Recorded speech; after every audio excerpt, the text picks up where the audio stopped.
This is Charleston, South Carolina's oldest city. Originally founded as Charlestown in the 1600s, it adopted its current name in 1783. If you're looking to visit this charming city, we outline several stops worth seeing, and technically can all be completed in just one day. But if you're looking to experience everything Charleston has to offer, you'll definitely need more time. So let's jump into the many beautiful sights in this truly southern city. What better way to start the day than an early morning horse-drawn carriage ride? While you can pick any time, the calmness of the city in the morning with the glow of sunrise seem to set the tone for our day. You'll pass cobblestone streets, beautiful architecture, and get to explore the city at a slower pace. Our guide provided an excellent history of the town, information of various churches, and about the many historic houses in the area. And we loved the barn where we loaded and unloaded, as well as being able to meet some of the horses.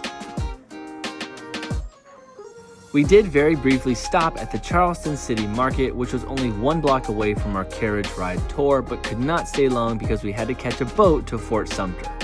So of course the one weekend we come to Charleston, it's freezing cold, but fortunately the Charleston City Market had hot tea, so we grabbed one so we could warm up while we walk around and explore the market.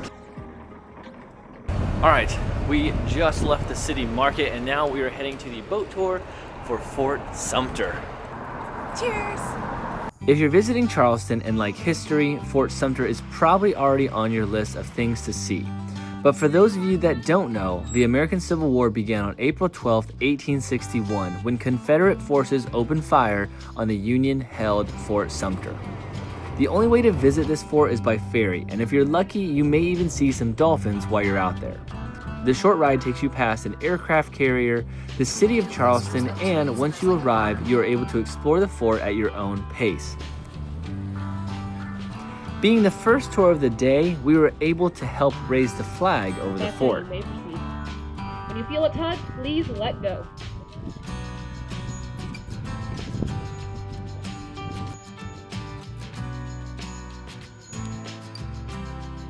Throughout the fort, you can see where impact has destroyed the walls and where projectiles remain embedded in the fort. We really enjoyed looking at all the information plaques, the cannons, and a very unique feature of the handmade bricks, which were fingerprints that remain visible to this day.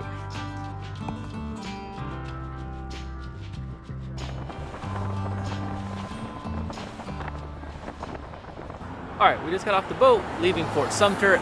Fortunately, everything's kind of within walking distance that we want to see, so it's about a mile away, but next up is the Pineapple Fountain.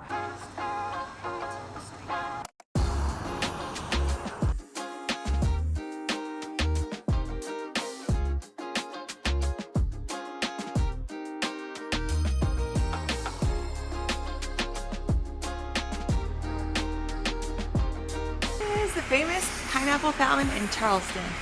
And if you didn't know, this pineapple is a symbol of hospitality because this is a city that welcomes everyone.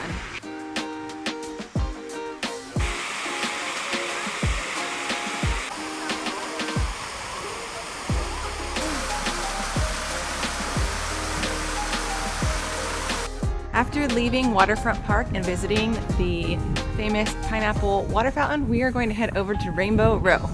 Rainbow Row is located in Charleston's historic district and was originally built in the 1700s as a series of 13 townhouses. By the 1900s, the homes were in disrepair, but with the help of preservationists, several of the homes were restored and in 1931 designated a historic landmark. It is a popular tourist attraction and gives you another opportunity to enjoy the picturesque architecture in the area. Rainbow Row represents the longest cluster of intact Georgian row houses in the United States. Alright, so we just left Rainbow Row. We are headed to go get a drink at Church and Union, a full converted church that is now a bar. It might be a restaurant as well, but let's go check it out. And literally right across the street from Rainbow Row is the wall for the Charlestown City. So you can cover Pineapple Fountain, Rainbow Row, and see that wall all within a short 1 mile area.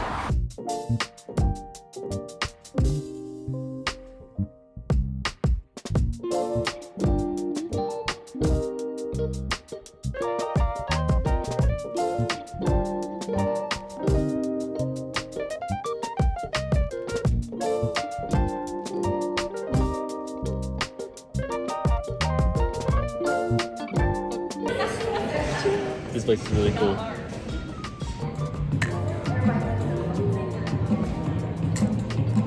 Patron and orange juice. And a margarita on the rocks. Oh, that was crazy. What? It's a shot. Oh, you're first.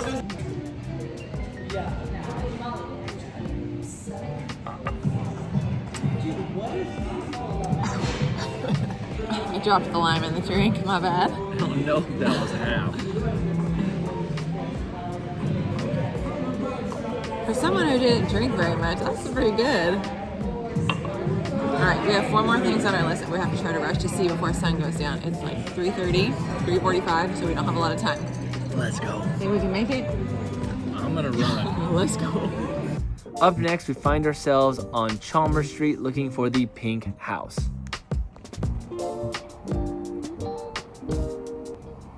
The Pink House. This is the oldest building here in the city of Charleston. Look at that roof. That is crazy.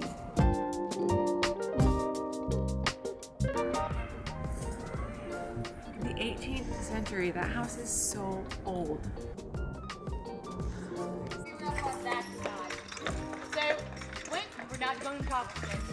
Okay, so we just left the Pink House, which is probably the oldest house in all of Charleston. It is. And now we are walking south of Broad, which has a bunch of gorgeous houses all along the road. South of Broad is known for Rainbow Row, but also many other stately houses like the Chandelier Field Calhoun Mansion and the Nathaniel Russell House with a free flying staircase. South of Broad is one of the most exclusive parts of downtown historic Charleston. Unfortunately, with only one day to visit, we were limited to a brief walk throughout the area, but let me tell you, the architecture was absolutely stunning. We're going through it fast now. We got like an hour left of daylight, so we're rushing to see as much as we can. But look who we found! It's George Washington! Apparently she's really enjoying the park. This is the Thomas Hayward Jr. house. He was a signer of the Declaration of Independence. Like, how cool is this? Circa 1803. This area has a ton of history. It's a nice, pretty, safe area to walk. Tons of people out, and like we've been saying this whole time, there's placards all along the streets to let you know what the significance of this specific house or this specific area is. Last up, this is the White Point Gardens. This is at the tail end of the road. I mean, we have the ocean to the left of us. This is gonna wrap it up for our one day in Charleston. This is a great spot to end. Sunset's going over the oak trees right now. Very beautiful.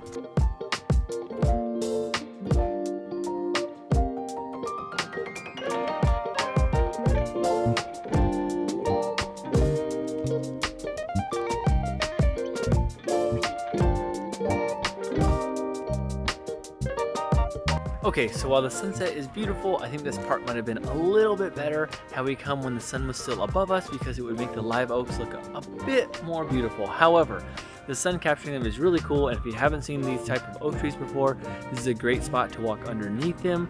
You can check out the park. I thought it's overall a pretty good ending with the sunset, but that's it. And that's a wrap for our full day in Charleston.